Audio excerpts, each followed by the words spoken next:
नमस्कार, शुभ संध्या, जय हिंद, जय भारत। एक बार फिर वैभव भी हाजिर है किरदार ज़िंदगी के साथ। लेकिन आज मैं क्षमा प्रार्थी हूँ कि हम थोड़ा विलंब से जुड़े हैं। दिल्ली, एनसीआर और बाकी इलाकों में बहुत बारिश हुई है। बारिश के कारण जो नेटवर्क था वो बाधित था, इस कारण हम जुड़ नहीं पा रहे थे। और अब जुड़े हैं तो अब आपको एक बेहतरीन शख्सियत से, एक बेहतरीन किरदार से आपकी मुलाकात कराएंगे, बातचीत कराएंगे। दोस्तों, आज हम किरदार ज़िंदगी के 205वें पायदान पर हैं, यानी कि 205 एपिसोड के साथ हैं। हमारे किरदार कुल 205 आज होने जा रहे हैं। खुशी की बात भी है और जिम्मेदारी की। हमें सोचना पड़ता है कि हम और कितने बेहतरीन किरदार से आपकी मुलाकात करवाएं। इसी कड़ी में आज रीमा महेंद्र ठाकुर जी से आपकी मुलाकात होगी, जो प्रसिद्ध लेखिका हैं, समाज सेवी भी हैं। और सबसे अनोखी बात या थोड़ी अलग बात उनके बारे में ये है कि आप एक ऐसे समाज से ताल्लुक़ रखती हैं, यानी कि एक ऐसी कौम से ताल्लुक़ रखती हैं, वो राजपूत घराने की दरअसल। तो वहाँ आपको पता है कि कितनी चीज़ें उथल पुथल होती होंगी या बंदिशें होती होंगी। क्या वो सारी चीज़ें आज भी हैं इस समय जो हम 21वीं 22वीं सदी में जा रहे हैं? अ, उसके बाद भी कोई बेटी इतना आगे बढ़ती है, नाम कमाती है, 5,000 कहानियाँ लिख चुकी हैं। समाज सेवा के क्षेत्र में भी महारत हासिल है उनको, बहुत सारे उन्होंने समाज के कार्य किए हैं। और एक संभ्रांत परिवार में उनका जन्म भी हुआ। और जब लेखन लेखन की हमने बात की तो लेखन में 5,000 कहानियाँ मायने रखती हैं। 250 लघु कथाएँ हैं, माफ़ कीजिएगा, 500 कहानियाँ हैं और 250 लघु कथाएँ हैं। उसके अलावा बहुत सारी पत्र पत्रिकाओं में इनकी कहानियाँ, कविताएं छप चुकी हैं। उपन्यास भी लिखी हैं इन्होंने। और 2 बार वर्ल्ड रिकॉर्ड से भी नवाजा गया है। बहुत सारी उपलब्धियों को समेटे हुए एक ऐसे परिवार की बेटी, जहाँ पर शायद आज भी कुछ चीज़ें ऐसी होंगी जो वो अपने अ, खुद अगर बताएं तो ज़्यादा बेहतर होगा। लेकिन हम हमेशा चाहते हैं कि एक ऐसे किरदार से आपकी मुलाकात करवाएं जो कुछ ना कुछ नया कर रहा हो, कुछ ना कुछ ख़ास कर रहा हो। पिछली बार जिस किरदार से आपकी मुलाकात हुई थी, वो उन्होंने सती के ऊपर एक अलग ही किताब की रचना की। और सती के जो उनकी गांव की जो ग्राम देवता जिसको कहते हैं, या इष्ट देवी जिनको कहते हैं, जहाँ पूरा गांव समाज पूजता है, वो एक अलग कार्य उन्होंने किया जो कि शायद पहली बार था। तो हमें लगा कि ऐसे लोगों को भी हमको बुलाना चाहिए। और आज रीमा जी से, हालांकि वो तकनीकी दिक्कत की वजह से हम थोड़ा विलंब से जुड़े, और मुझे लगता है कि बातों बातों में बहुत सारी जो बातें हैं वो रीमा जी से हम कर पाएंगे। और बिना किसी विलंब के मैं चाहती हूँ कि रीमा जी से रूबरू हो, रीमा जी से बातचीत करें। और हमेशा की तरह सबसे पहले मुझे लगता है डॉक्टर तनेजा इंतज़ार कर रही थी कि आज लाइव क्यों नहीं हुआ अभी तक। डॉक्टर तनेजा, आपका बहुत बहुत अभिनंदन, बहुत स्वागत करती हूँ। और रीमा जी से बिना किसी विलंब के अब मिलते हैं, क्योंकि अब उनके और आपके बीच में मैं बाधक नहीं बन सकती। समय बहुत निकल चुका है। रीमा जी, बहुत बहुत स्वागत, अभिनंदन करती हूँ। हमारे पटल के मुख्य सलाहकार आदरणीय सुरेश शर्मा सागर जी हमारे साथ जुड़ गए हैं। बहुत बहुत अभिनंदन भाई साहब, मेरे बड़े भाई हैं और पटल के सलाहकार भी। अब बहुत सारी आपकी 50 कविता संग्रह प्रकाशित हो चुकी है। बहुत लंबा आपका जो है अभी समय लेखनी के क्षेत्र में गया है। लेकिन और भी बहुत सारी चीज़ें हैं आपसे बात करने के लिए। जब हम कार्यक्रम शुरू करते हैं तो सबसे पहले परिवार के बारे में बात करते हैं। तो मैं चाहूँगी कि आप अपने परिवार के बारे में हमारे दर्शकों को बताएं। उसके बाद हम आगे आपकी पूरी यात्रा और जो आपका जीवन संघर्ष, बाकी सारी चीज़ें रही हैं, वो धीरे धीरे हम एक एक सीढ़ी चढ़ेंगे। लेकिन अभी सिर्फ परिवार। स्वागत। जी, नमस्कार सभी दर्शक दीर्घा में आप सभी को नमस्कार। वैद्वी जी आपको नमस्कार, और इसके संस्थापक महोदय का भी नमस्कार। और मैं श्रोतागणों से यही कहूँगी कि आप हैं तो हमें, और मेरे जीवन में ज़्यादा कुछ नहीं है। मैं एक लेखक हूँ और मध्य प्रदेश के झाबुआ जिले के, रानापुर से हूँ, में रहती हूँ, निवासरत हूँ आज के समय में। और मेरा परिचय यही है कि मैं एक लेखक हूँ, एक समाज सेविका हूँ, जो मुझसे बन पड़ता मैं करती हूँ। बस एक छोटा सा परिचय ही है मेरा। और मैं अच्छे परिवार से हूँ, मेरा पूरा परिवार है, मेरा सबका आशीर्वाद है, माँ बीड़ा पाड़ी का आशीर्वाद है जो मैं लेखन क्षेत्र में आई हूँ और आप सबकी संभावनाओं पर खरा उतरने की कोशिश करती हूँ। धन्यवाद।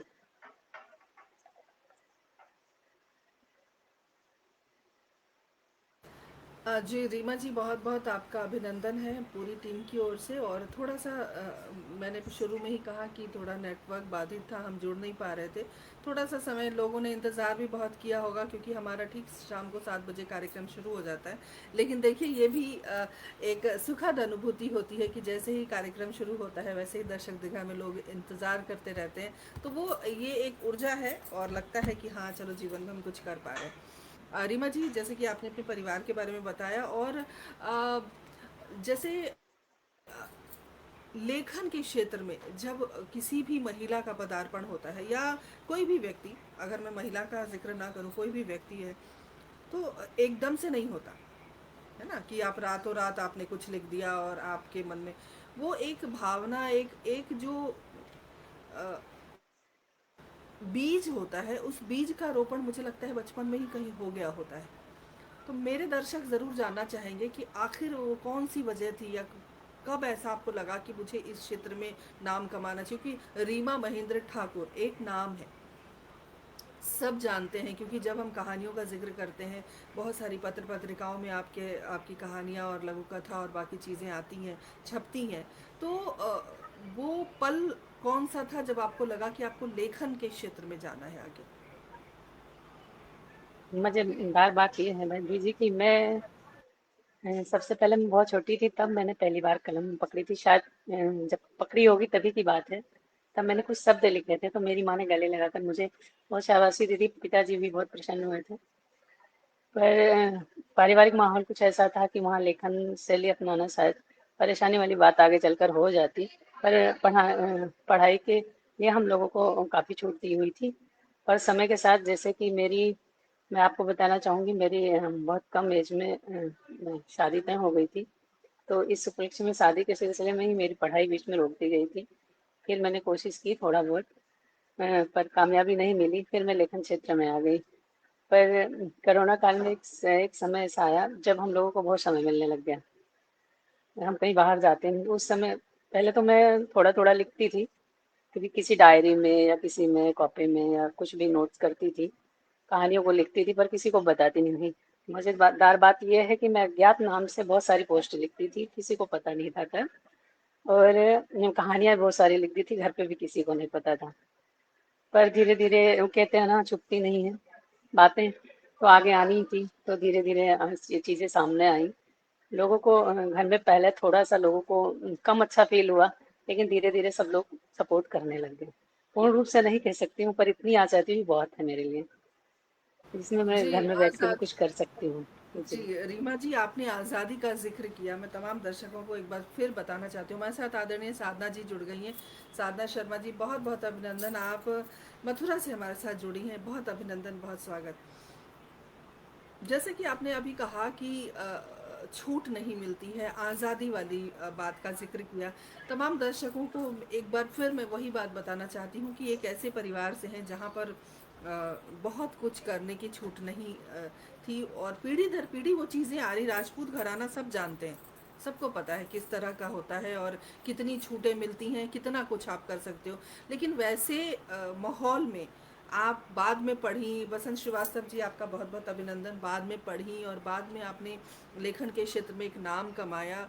तो ये जो यात्रा थी उन, क्योंकि चूँकि ये सिर्फ एक किसी का साक्षात्कार नहीं है, ये कोई एक ऐसा कार्यक्रम नहीं है, ये कार्यक्रम इतने दूर दूर तक शेयर होता है, बहुत लोगों तक ये कार्यक्रम पहुंचता है।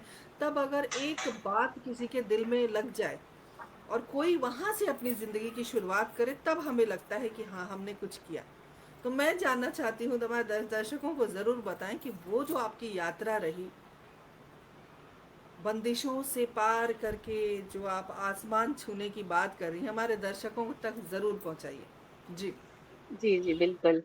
दरअसल हम लोगों के ऊपर कोई ऐसा दबाव नहीं होता है कि हम लोगों को घर में रोका जाता है या कुछ, पर जो पीढ़ी दर पीढ़ी परंपराएं चलती हैं उसका दबाव हम लोगों के ऊपर मानसिक रूप से होता है।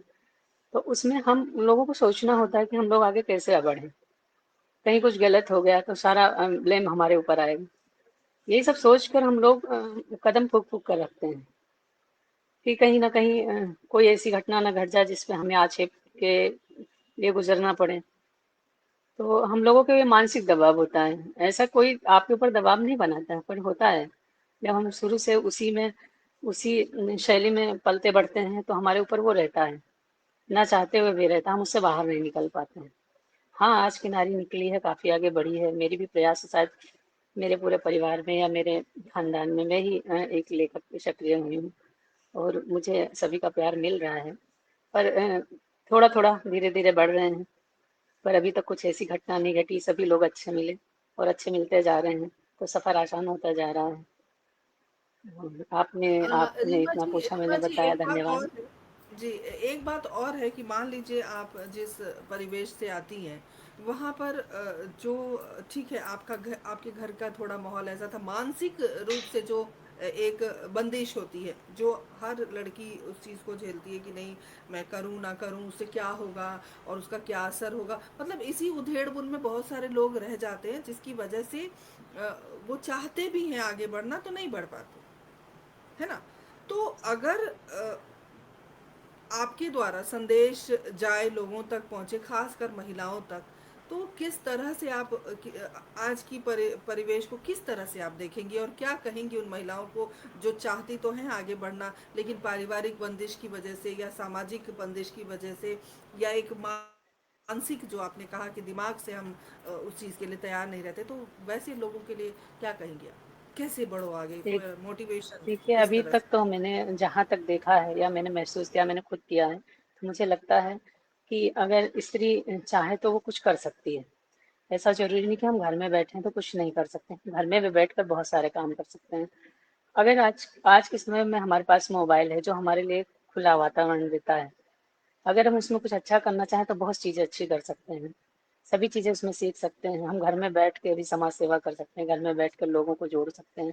जैसे मैं अपने इस कार्य में जब से मैंने लेखन शुरू किया उसमें मुझे करीब बहुत सारे बच्चे मिले हैं। आप विश्वास नहीं मानेंगे, मेरे पास 25,000 बच्चे अभी भी मौजूदा हालात में हैं, जो मेरा मैं घर में हूँ फिर भी मेरा कार्य करते हैं अगर मैं बोलती हूँ तो। तो ऐसे बहुत सारे चीज़ें हैं जो हम घर में बैठकर कर सकते हैं। उनसे बस हम एक सच्चा और सरल रिश्ता निभाएं तो बहुत सारे बच्चे अच्छे मिलेंगे, बहुत सारे लोग अच्छे मिलेंगे। और आज हम क्षत्रिय हैं, क्षत्रिय कुल में भी सभी लोग यूट्यूब यूज कर रहे हैं, इंस्टा और फेसबुक भी यूज कर रहे हैं, सभी कुछ चला रहे हैं। तो जहाँ जहाँ अपनी तस्वीरें डाल सकते हैं वहाँ अपने शौक भी पूरे कर सकते हैं। जैसे कुछ भी चीज़ में आप अगर पारंगत हैं, अगर आपको कुछ आ रहा है तो आप उसमें सक्रिय हो जाइए। एक दो दिन में कुछ कोई सफलता नहीं मिलती है, मगर हाँ समय लगेगा, लेकिन जब आप प्रयास करेंगे तो बहुत ही अच्छा रिजल्ट आएगा। तो मेरा यही संदेश है कि आप लोग कोशिश कीजिए तो क्या नहीं हो सकता है। एक पत्थर उछाल के मारिए, बारिश जरूर होगी। तो बारिश, ऐसे ही है मान्यता। ये तो अनोखी बात आपने कर दी कि पत्थर उछाल के देखो बारिश होगी। लोग कहते हैं कि सुराख हो जाएगा, पत्थर उछाल के देखो। तो एक ये अलग थोड़ा सा तो धारणा बनी रही। बिल्कुल सही कहा आपने कि कोशिश करने वालों की कभी हार नहीं होती और कोशिश करते रहना चाहिए। तो रीमा जी, आज जो इतना कुछ आप कर रही हैं या लिख रही हैं, तो लेखनी से और क्या आप सुधार करना चाहती हैं या कई बार हमने देखा कि पुराने ज़माने की जो लेखनी हुआ करती थी, प्रेमचंद से लेकर महादेवी वर्मा तक की अगर हम बात करें, उस समय एक क्रांति आती थी लेखनी से। अगर लेखक कुछ लिख रहा है तो समाज में परिवर्तन हो रहा है। आपको लगता है कि ये सारी चीज़ें आज भी पॉसिबल है, हो पा रहा है या होगा आने वाले समय में? क्या लगता है आपको? बिल्कुल बिल्कुल होगा, क्योंकि आप जब अच्छा लिखेंगे तो क्यों नहीं होगा। क्योंकि अगर 50 पोस्ट पे आपको लाइक व्यू अच्छे आ रहे हैं तो इसका मतलब ये नहीं कि आप कुछ अच्छा ही लिख रहे हैं। अच्छे सफलता के लिए धीरे धीरे कदम बढ़ाने पड़ते हैं। और रही बात लोगों को कि हम लोग क्या लिख रहे हैं क्या नहीं लिख रहे हैं, आपके ऊपर अ, को आपके ऊपर निर्भर करता है। क्योंकि हम दूसरों के भेड़ चाल में फंस जाते हैं कि सामने वाला इतना कर रहा है, इतना कर रहा है। नहीं, आप अपनी वास्तविकता पहचाने, आप क्या कर रहे हैं वो चीज़ करिए। आप किस चीज़ में सक्षम, क्योंकि हर कोई अलग अलग चीज़ें चीज़ें हर कोई को अलग अलग आती हैं। तो अपने हिसाब से करिए, जो आपको आता है वही कीजिए। जो नहीं आ रहा उस भेड़ चाल में मत घुसिए कि मुझे ये चीज़ नहीं आ रही, मुझे गद्य नहीं आ रहा है तो मुझे पद्य में मैं ट्राई करूँ, पद्य नहीं आ रहा तो गद्य में। इसमें आप समझ से नहीं बिठा पाएंगे, आगे पीछे हो जाएंगे। तो आप में जो हुनर है प्रकृति रूप से उसी पर निर्भर होकर उसी को बार बार कीजिए। एक बार दो बार, बहुत बार करेंगे तो आपका अनुभव भी सटीक हो जाएगा और आपकी विचारधाराएं भी बदल जाएंगी समय के साथ, और फिर आप अच्छा लिख सकेंगे। और मैं खुद, मुझे छायावाद कालीन ही गद्य में कहानियाँ पसंद हैं और मैं उसी आधार पर लिखती हूँ। आज हालांकि समय बदला है, लेकिन जब किसी भी लेखक को उस समय की लिखी कहानियाँ ज़्यादा पसंद आती है तो उसी पर वो लिखता है, क्योंकि वो ये सोचता है, आज वाले सोचते हैं मैं आज को लिखूं। आज को लिखो, किसी ने मना नहीं करा, लेकिन कल जो लिखकर आज़ादी मिली है उसको मत भूलो। इसलिए पुरानी परंपराओं को दोहराओ, क्योंकि शायद छायावाद काल में बहुत अच्छे लेखक थे। और आज भीड़ इतनी है कि आप अगर उससे भी बेस्ट कहानी देंगे तो आप नहीं दे पाएंगे, क्योंकि आपको समय लग जाएगा अब तलाश करने में कि हम कहाँ पर भेजें, कैसे भेजें। लेकिन जब आप सही जगह पर पहुंच जाएंगे अच्छा लिखकर, कोई ना कोई आपको मिल ही जाएगा। तो जब सही तो जगह पर पहुंचेंगे तो आपकी कहानियां जी, खुद ही आगे तो बढ़ रीमा जाएंगी। रीमा जी, आपकी कहानियाँ किन किन परिस्थितियों के इर्द गिर्द घूमती हैं, या क्या ताना बाना रहता है आपकी कहानियों में? जी, मेरी कहानियों का ताना बाना तो खैर महिला सशक्तिकरण से ही रहता है, लेकिन मैं हर विधा पर लिखती हूँ। जो आज की जनरेशन है, पुरानी है, उसको मैं उस जगह से उठा के आज के समय में लाकर, जो आज का युग चल रहा है, इस युग में मैं लिखती हूँ। क्योंकि मुझे लगता है पुरानी कहानियों से हमको अच्छी प्रेरणा मिलती है कि जो चीज़ पीछे पढ़ चुके हैं वो तो पाठक नहीं पढ़ना चाहेंगे, लेकिन उसमें कुछ हट के नया हो जिसमें उनको खींचा जा सके पाठक को। तो वो पुरानी चीजें ही पाठक को आज भी, पुराने गाने हों या पुरानी कहानी हो, कुछ भी आज भी खींचती है। ये गुनाहों का तो देवता ले रीमा जी, लीजिए। अगर हम ये जानना चाहें, मेरे साथ मेरी टीम की बहुत मजबूत कड़ी नेहा शर्मा जुड़ गई है। नेहा, बहुत बहुत स्वागत, अभिनंदन है। और मैं आप सभी से एक ही गुजारिश करती हूँ, इस कार्यक्रम को ज़्यादा से ज़्यादा शेयर करें ताकि लोगों तक बात पहुँचे। रीमा जी, अगर आपकी, क्योंकि चूँकि 500 कहानियाँ हैं और 250 लघु कथाएँ हैं, तो अगर हम आपसे ये जानना चाहें कि उनमें से आपको सबसे बेहतरीन कहानी कौन सी लगती है, तो उसका थोड़ा सा सार, या कोई विषय के साथ थोड़ा सा सार हमें समझा पाएंगे आप? जी जी, अभी मैंने मेरी कहानी काफी टाइम, 2 साल या 3 साल हो गए मैंने लिखा था, मुझे भी जीना है। और एक कहानी है मेरी कुबेर सखा, वो भी मुझे बहुत पसंद है। और अभी एक मैंने नई लिखी है मेघवर्णी, वो मुझे बहुत पसंद है। ये 3 कहानियां, मतलब मुझे मेरी सारी कहानियां पसंद हैं, क्योंकि मैं जन्मदाता हूँ तो वास्तविक अपने बच्चे सबको प्रिय होते हैं। फिर भी मुझे आज के समय, मैंने अभी तक जो पढ़ी है, एक खड़हर भी बहुत अच्छी है। मैं जी ज्वलंत समस्याओं पर लिखती हूँ, लिखने में परहेज नहीं करती हूँ, गंदे शब्दों का यूज नहीं करती हूँ, लेकिन ज्वलंत समस्याएं मैं बहुत सही तरीके से सही शब्दों में लिखती हूँ, इन ताकि इन पढ़ने वाले को कहानियों में, समझ में भी आए। इन कहानियों के बारे में अगर हम संक्षेप में आपसे जानना चाहें, तो क्या है कहानी का मूल स्वरूप? मेरी कहानियों में मुझे भी जीना है, उसका एक मूल स्वरूप ये है कि एक मतलब आज के समय में एक युवती है, मतलब शादीशुदा विडो है।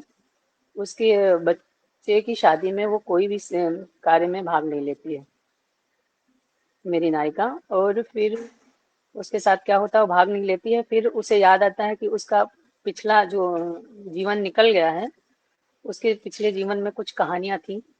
जैसे कि उसकी शादी कम उम्र में हुई थी, यही करीब 12 या 13 साल की उम्र में।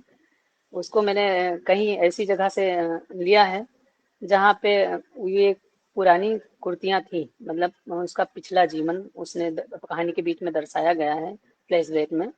कि वो उसकी शादी होती है एक जमींदार, वो गरीब घर की रहेगी, जमींदार लड़के से उसकी शादी होती, किसी वजह से या किसी दुश्मन उनको, उसके पति को मारकर नदी में फेंक देता है। उसकी लाश आती है तो गांव वाले चर्चा करते हैं कि हम इसलिए, मतलब इसकी पत्नी को क्षति करेंगे।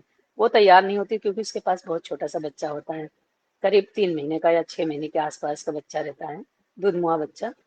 तो वो सोचती है कि अगर मुझे मेरे पति के साथ जला देंगे तो मेरे बच्चे का क्या होगा। उसके दिमाग में उसका बच्चे की छवि हमेशा रहती है।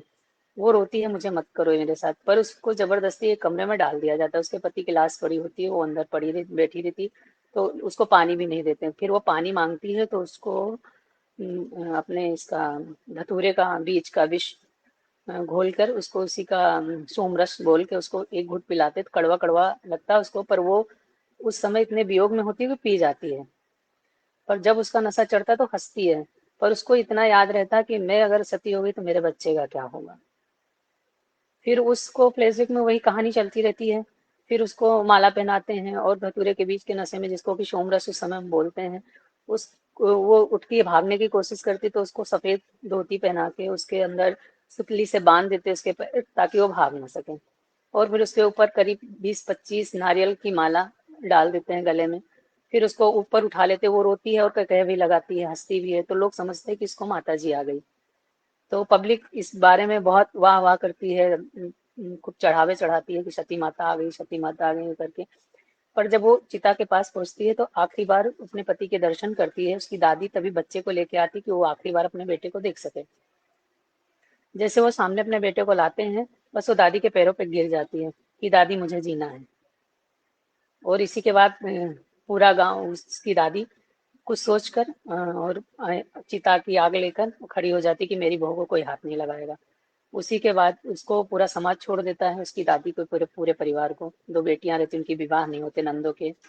और उनके पिताजी भी शोक में बैठे रहते हैं। कोई भी दाह संस्कार समय नहीं है। जब उसकी वो सब घटनाएं घट जाती है, उसके बाद वो उसकी भाभी आई होती है शादी में। वो कहती है दीदी कहाँ सोच में डूबी हूँ। तो वो कहती है कि आज मैंने क्या किया, मेरी दादी ने तो उस समय हिम्मत दिखाई, मुझे बचा लिया, पर आज मैंने मेरे बेटे की का विवाह ही नहीं देखा। मैं भी तो उसी चीज में शक्निन विचार में कैद हो गई। तो ये दीदी जो हो चुका था हो चुका। फिर उसकी बहू आती है और वो पैर वैर छूती है, उसके आंसू गिरते हैं, वो गले लगाती है, इसी पे कहानी एंड हो जाती है।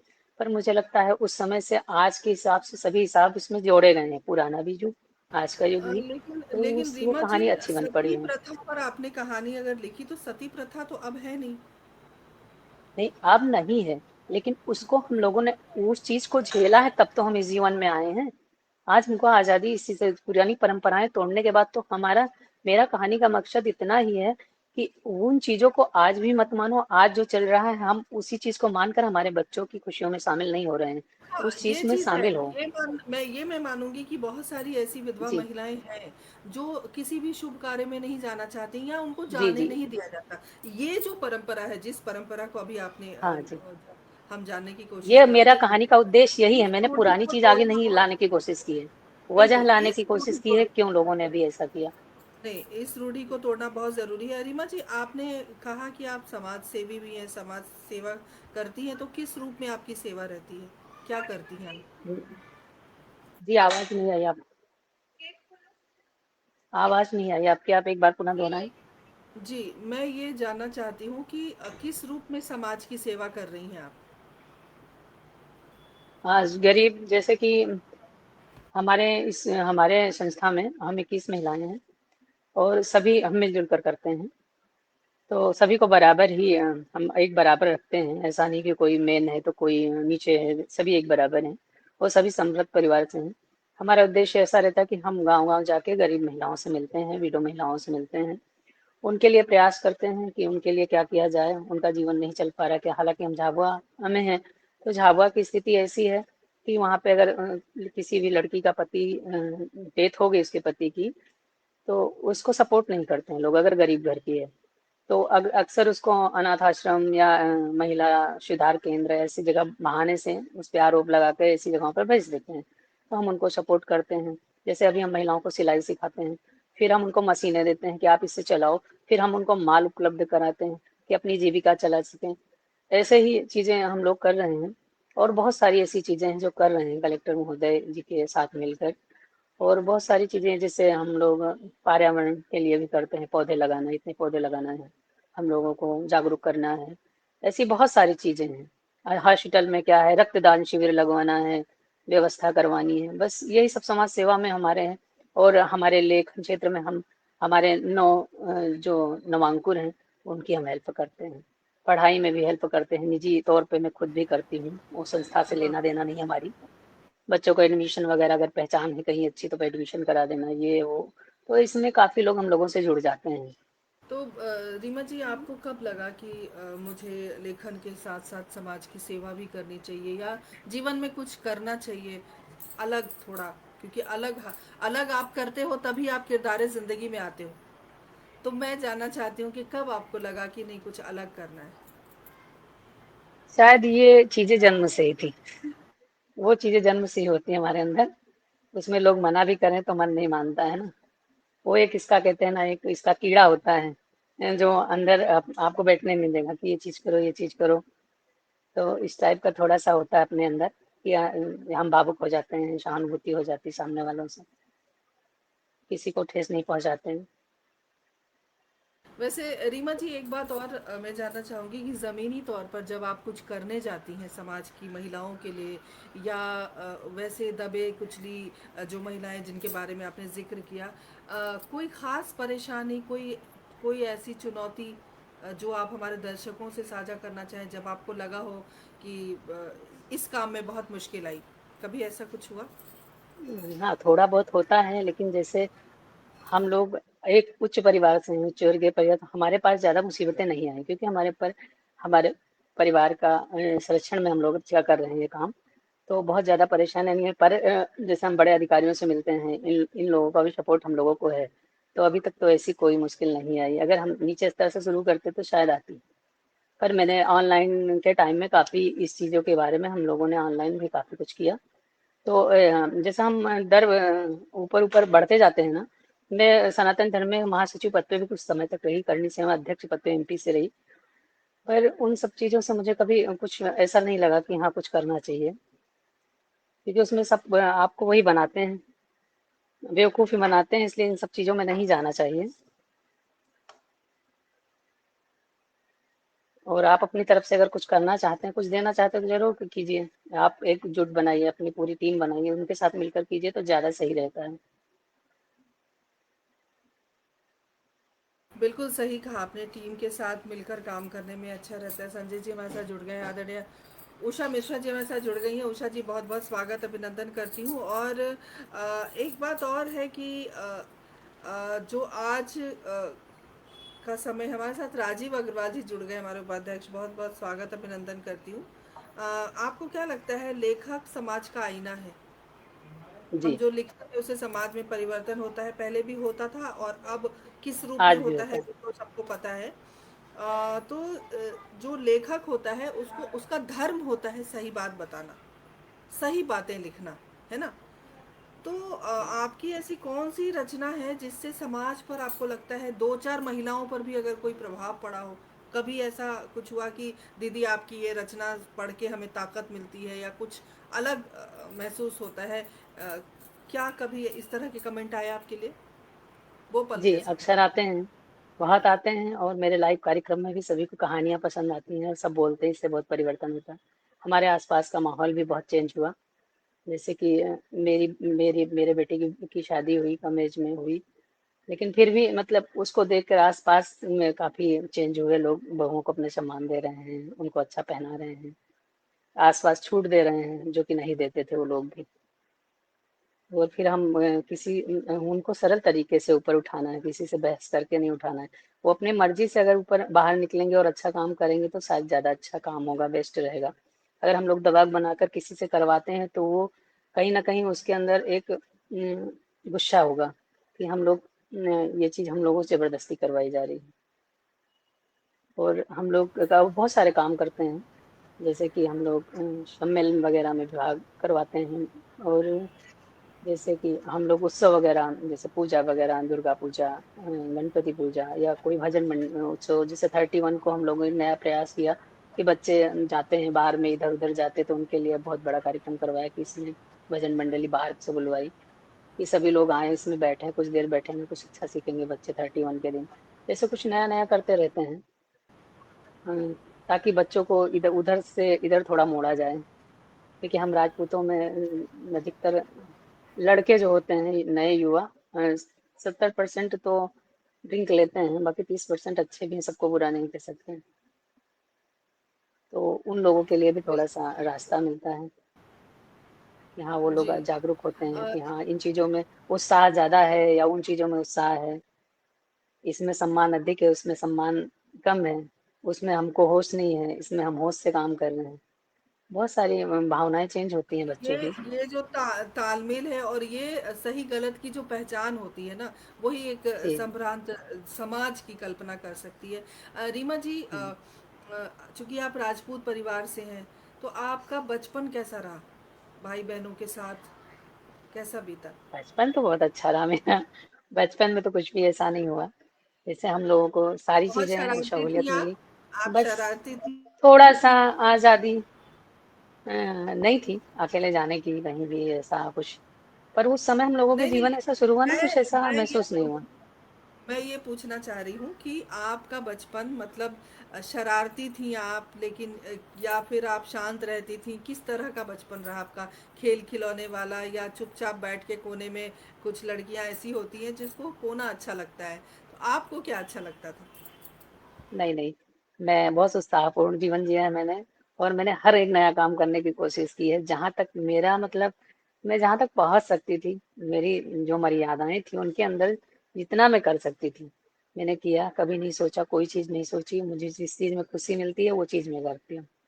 किसी के कहने से मैं अपने ही सोच से अपना काम करती हूँ, किसी के कहने से कुछ नहीं करती हूँ। जो चीज गलत है वो मेरे लिए गलत है, और जो चीज सही है वो सही है। उस जगह पे अगर अपने से कोई बड़ा है, हम बदजुबानी नहीं कर सकते लेकिन आवाज उठाते कि ये चीज गलत है, और थोड़ा 2 मिनट के लिए, बाकी बाद में जिसको बोलते हैं उसको पता चलता है कि हाँ ये जगह पर ये सही थी। पर अगर जब गलत है तो गलत है, अगर मेरी मेरी गलती है तो मैं माफी तुरंत मांग लेती हूँ, क्योंकि माफी मांगने से अपने अंदर का विकार खत्म होता है, सामने बिल्कुल। वाला भी आपके लिए दूसरी बात बुरी नहीं सोचेगा, उसके अंदर का भी बिल्कुल। विकार का अंत होता है। बहुत अच्छी और बात, माफ बहुत कर अच्छी देना बात चाहिए। आप। और जी। इंसान है तो भूल चूक तो होती रहती है जीवन में, हाँ, वो तो तो है। उसके लिए माफी भी मांगना चाहिए, और कोई हम भगवान नहीं हैं, हमसे गलतियां होती हैं। हाँ बिल्कुल अगली बार बिल्कुल। सुधार लें, अगली बार ना हो तो ये ज्यादा बेस्ट है। ये मैं मेरे ऊपर भी बहुत। बोल रही हूँ, किसी के ऊपर नहीं। जी। जी, बहुत अच्छी बात आपने कही। नई पीढ़ी की लड़कियों की बात अगर हम करें, तो लड़कियों को आप तीन क्या संदेश देना चाहेंगी अपनी तरफ से? आज की पीढ़ी की लड़कियां बच्चे तो वैसे भी बहुत समझदार हैं, मुझे लग रहा है हमारी पीढ़ी से ज्यादा अब ज्यादा समझदार है, हर चीज में एक्टिव हैं। लेकिन जैसे मोबाइल वगैरह है, तो हमारी कहानियों में बहुत सारी चीजों का जिक्र है, ऐसी कहानियां भी हैं, जितनी भी कहानियां हैं उसमें ऐसा जिक्र है कि मतलब लड़कियां कई जगह फ्रॉड में फंस रही हैं, उनके उन कहानियों को पढ़ेंगी तो उनसे वो बाहर कैसे निकलना है क्या है, उन उस कहानियों के जरिए ही मैंने समझाया है ये चीजों को। क्योंकि नए बच्चे हम अभी बार बार बोलेंगे तो 2-4 बच्चे मान लेंगे जो थोड़ा सा उनकी परवरिश अच्छी होगी, जिनकी नहीं अच्छी है वो आपसे दबंगई करेंगे, जो हम नहीं ऐसा करते हैं। तो उनके लिए ये कहानियां बहुत अच्छी हैं, वो पढ़ें शायद उनके समझ में आ जाए, तो ना दोहराएं उन चीजों को। आजादी सबको चाहिए, लेकिन आजादी उतनी तक ही अच्छी है जिसमें दुरुपयोग ना हो और जीवन सही से चले। उस चीज को मानना पड़े, उस चीज को मानकर आपको चलना होगा कि हम आजादी का फायदा तो नहीं उठा रहे हैं। क्योंकि आप एक बेटी को, एक बहू को अगर माँ बन के पालेंगे तो बेटी और बहू का फर्ज भी है कि आपको माँ के नजरिए से ही देखें, बिल्कुल बिल्कुल, बिल्कुल सही फिर वो कह ना रही हैं सास आप। देखें ना वो बहू देखें। जी, जी धन्यवाद। जी जी, बिल्कुल सही कहा आपने। और और मैं इस चीज को सिर्फ बातों में नहीं बोलती हूँ, इस चीज को मैं आम तौर पे कुछ चीज को करती हूँ, कि नहीं मैंने बातों में बोल दी तो उस चीज को नहीं किया, नहीं ऐसा नहीं है, जो मैं बोलती हूँ वही करती हूँ। आपके क्योंकि जब हम आपके खुद को नहीं समाज में सुधारेंगे। जो राजपूत परिवार है, वहाँ पर अपनी बात की बहुत वैल्यू होती है, जबान के पक्के होते हैं। कह जी। दिया सो कह दिया, और जो कह दिया जी। बस गले कटवाने वाली बात हो जाती है ना। जी तो होती वो है ना। माहौल आज भी है घर में उस जी तरह है। का? है। आज भी है और रहेगा काफी समय, अभी इसमें बदलाव मुश्किल से ही आएगा। मुझे नहीं लगता कि एक पीढ़ी में अभी बदलाव आ जाएगा, इसके जी, लिए हमारी इसी तीन बात चार को पीढ़ी पीछे जाएंगी तब। रीमा जी, इसी बात को हम इस तरह से देख सकते हैं कि आपने जैसे बताया था कि आपकी शादी बचपन में तय हो गई थी, जी। और आपके बेटे छह की भी सात साल शादी की एज में। बचपन में तय हो गई थी। हाँ उसकी बचपन में हुई थी। और उस जबान को आपने कायम रखा, और बाद में दोनों बच्चों की जी। शादी हुई, और आप जब जी बड़े हुए मेन तो तो आप। हम लोग महिलाएं ही नहीं कायम रखती हैं, हमारे घर में पुरुष कायम रखते हैं उन बातों को, जो बात बोलते हैं वो करते हैं। महिलाएं तो सिर्फ सपोर्ट करती, उन्हें अच्छा अच्छा मार्ग दिखाती कि हाँ ये चीज करना चाहिए हमको। हालांकि मैं थोड़ा इसके विरुद्ध थी, फिर भी बचपन की शादी तो थी, बात तो पक्की थी, पर हमने एक बड़ी एज में आके बच्चों की शादी की। 22-23 साल की एज में ही की। टाला उसको, कोशिश तो हो रही थी कि जल्दी हो जाए, लेकिन फिर भी टालने के बहुत, इस लेकिन बात में हम लोगों ने रीमा जी, बहस की, एक बच्चों ने बात की। और मैं जानना चाहती हूँ। जिस तरह से आपने कहा कि आपकी शादी बचपन में तय हो गई थी, बाद में जब आप बड़े हुए तो आपकी शादी हुई, बेटे के साथ भी सेम कंडीशन रहा है। लेकिन अगर मान लीजिए, चूंकि आज की पीढ़ी के बच्चे हैं, एक सवाल है, आपके राजपूत घराने से ताल्लुक़ रखने वाले लोग हों, या एक नॉर्मल बात भी हो, जो जनरल परिवार है, कि अगर आपने बचपन में शादी कर दी और बच्चे का दिमाग बदल गया बड़ा होने के बाद, तो जबान की कीमत कैसे रहेगी फिर? बच्चा अड़ गया, नहीं देखिए, करूंगी तो। हम एक एक माता पिता अपने बच्चों को जानते हैं। अगर हम अपने बच्चों को उस परवरिश में ढालेंगे तो वो कभी आपके अनादर नहीं करेंगे आपकी बातों का। इस पे मुझे पूरा भरोसा है, क्योंकि हमारे घर की थोड़ी परवरिश ऐसी ही है कि हम बच्चों को बता दिया जाता है कि हमारी शादियां हमारे घर में क्षत्रिय में ही होंगी, और अपने से ऊंचे खानदान में ही होंगी लड़कियों की, और लड़कों को भी बता दिया जाता है कि हम अपने से नीचे ठाकुर से आपकी शादी करें। पहले उनको पता देता है, सगाई कर देते हैं, फिर 1-2 साल के लिए छोड़ देते हैं कि हाँ चलो इनको एक दूसरे को पहचान। पर हमारे बच्चे इतने महान हैं कि उन्होंने कभी एक दूसरे से बात ही नहीं की, उन्होंने खुद ही नहीं की, और शादी भी कर ली। तो इस चीज में तो जीत पुरुषों की हुई है, तो इसमें जी दो मायने रीमा नहीं जी। है। पर अगर मैं जी तो प्रेम संबंध के भी खिलाफ नहीं हूँ। मेरा मानना था अगर बच्चे पसंद करते हैं उनकी पसंद से विवाह कर दिया जाए, लेकिन मुझे लगता है कि वो गलत तरीका हो जाएगा, क्योंकि परिवार से भी उपद्रव करेंगे, फिर बाहर निकल के बाहर बहुत कुछ झेलेंगे जिसकी उनको आदत नहीं है, और वो शायद वो पारिवारिक चीज़ ना कर पृष्ठभूमि पाए। का असर पड़ता है बच्चों के ऊपर, सभी के ऊपर। रीमा जी, हमारे कार्यक्रम का नाम है किरदारे जिंदगी। जी जी। तो इस टाइटल की यदि हम बात करें, इस शीर्षक की यदि हम बात करें, तो आपके जीवन में आपका कौन सा किरदार, कोई ऐसा किरदार है आपके जीवन में? कोई भी रह सकता है, माता पिता, गुरु, कोई भी पति, या और भी कोई। कौन ऐसा किरदार है जिसके बारे में आज चर्चा करना चाहेंगी, बताना चाहेंगे हमें, हमारे दर्शकों को? मेरे लिए तो माता पिता भी एक किरदार है। मेरी माँ भी बहुत प्यारी है। मैं अगर दूसरा जन्म लूँ तो वही माँ के रूप में मिले। पिताजी भी बहुत अच्छे हैं, और मेरे पति के बारे में शायद ज्यादा बोलना चाहूंगी कि वो मुझे सपोर्ट करते हैं हर चीज में, और उन्हें पता है कि कहाँ गलती है।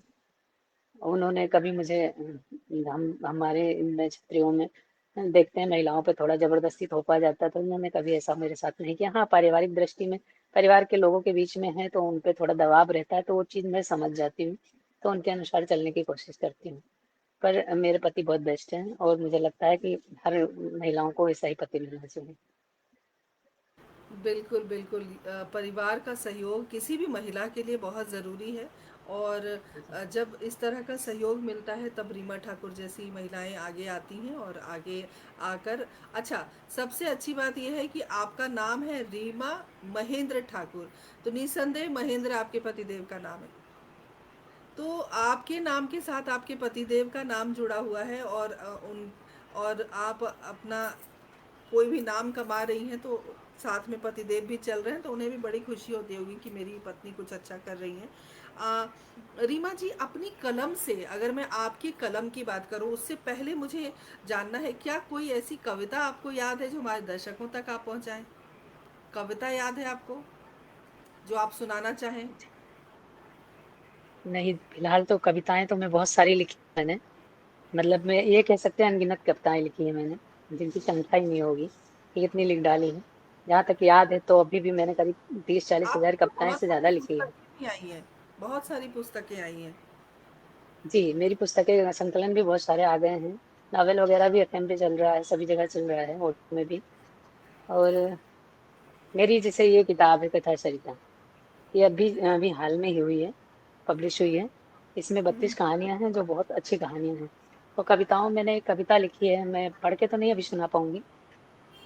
यहाँ पे जहाँ हम झाबुआ डिस्ट्रिक्ट में रहते हैं, यहाँ पे आटे शाटे का एक सौदा होता है, उसमें मैंने एक बहुत प्यारी कविता लिखी थी, जिसमें लड़कियों को एक दूसरे के घर में तो शादी कर देते हैं, भाई की बहनों से पैसे के लिए दहेज, और दहेज लेकर शादी करते हैं।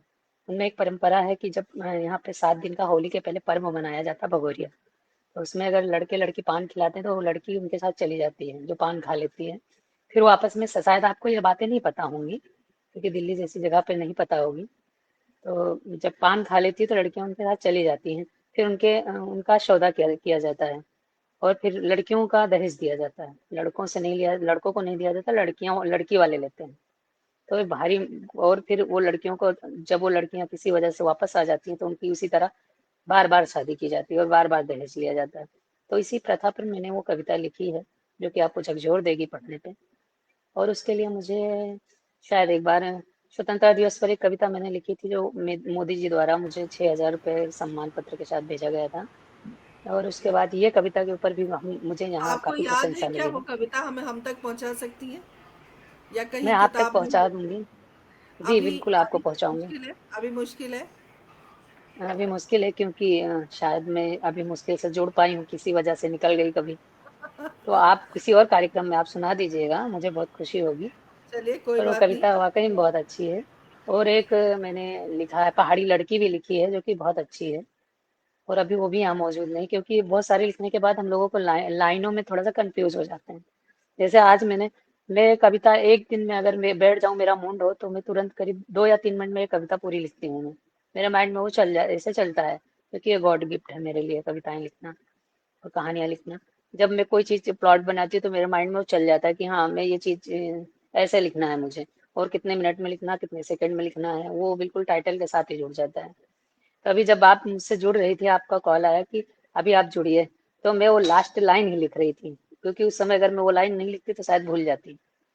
तो मैंने सोचा कि अब आई है मूड में, तो वो बहुत अच्छी कविता बन पड़ी, उसका मैंने ऑडियो बनाया है अभी, जो कि इंस्टा पे डालूंगी मैं।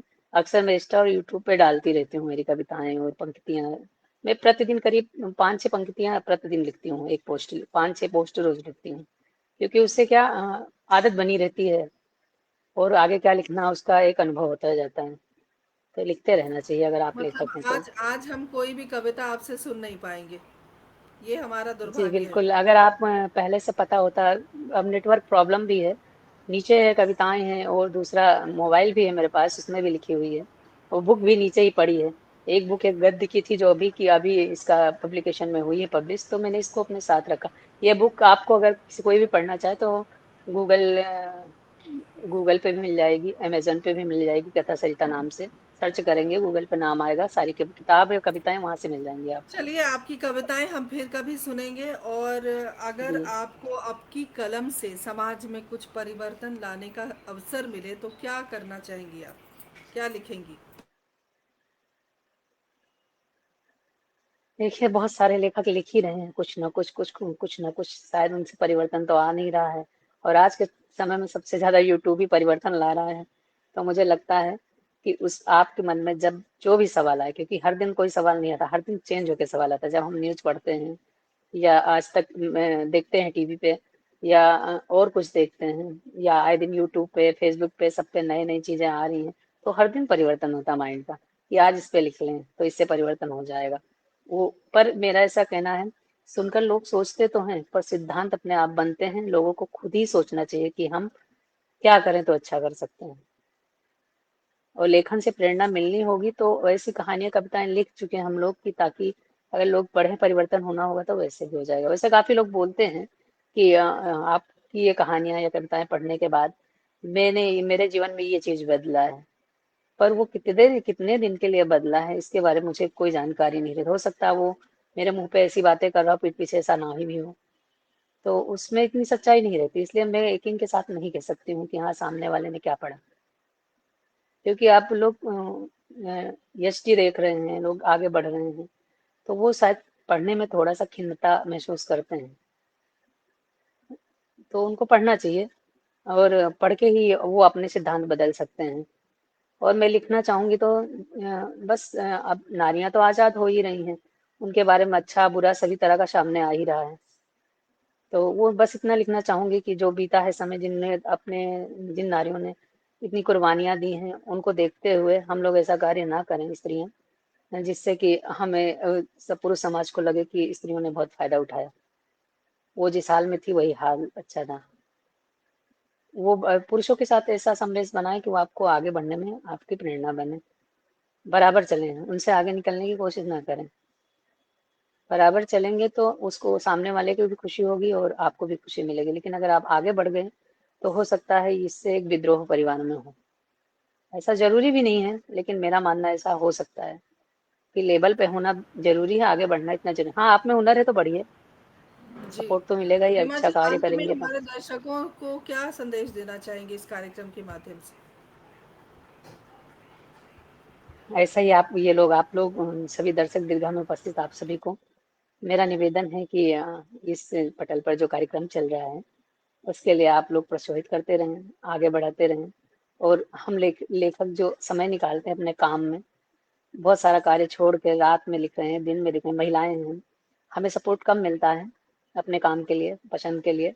तो हम लोगों को युवा वर्ग हो या महिलाएं, क्योंकि महिलाओं के अधिकतर ईर्ष्या रखती हैं, वो हमें सपोर्ट करें, क्योंकि हो सकता है जो गुण मेरे अंदर है उससे बेहतर आपके अंदर दूसरा कोई गुण हो।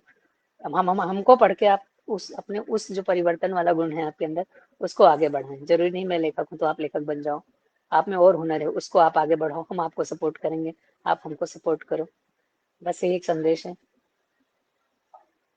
बहुत सुंदर रीमा जी, आप हमारे साथ जुड़ी, इतनी सारी बातचीत हुई और आपके परिवार और आपके कार्य क्षेत्र के बारे में, आपकी लेखनी के बारे में हम जान पाए। आपका पूरी टीम की ओर से मैं अभिवादन करती हूँ, बहुत बहुत आभार व्यक्त करती हूँ।